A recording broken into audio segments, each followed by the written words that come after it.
জুবিন দাই নিজৰ জীৱন কালত সদায় কৈছিলে পলিটিক্স নকৰিবা বন্ধু। কৈছিলে নাই?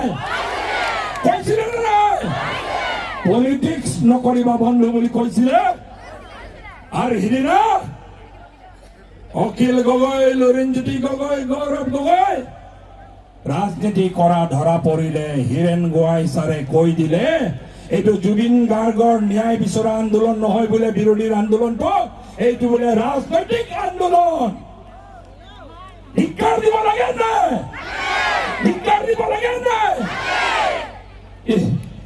জুবিন দাৰ ন্যায় বিচাৰিব লাগে, কিন্তু জুবিন দাৰ ন্যায়ৰ নামত ৰাজনীতি বন্ধ হ'ব লাগে, কিয়নো জুবিন দাই কৈছিলে পলিটিক্স নকৰিবা বন্ধু। আৰু আজি আমি জুবিন দাৰ নামত সকলোকে আমি আহ্বান জনাইছো, কোনো ৰাজনীতি কৰিব নালাগে। সকলোৱে জুবিন দাৰ ন্যায় পক্ষত এনেকে আজি যেনেকে ওলাই আহিছো সকলোৱে একেলগে ওলাই আহিব লাগে, হয় নে নহয়?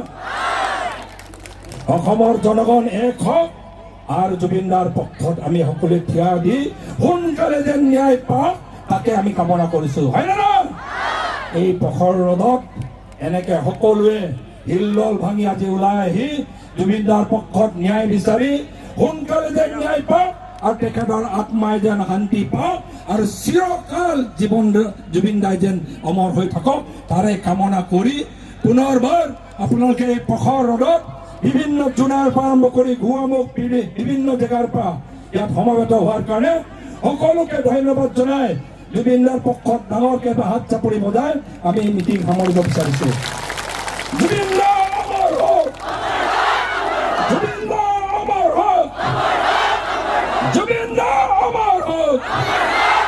জয় জুবিন দা! জয় জুবিন দা! জয় জুবিন দা! ধন্যবাদ। আমি মিটিং ইমানতে সামৰিছো। ধন্যবাদ।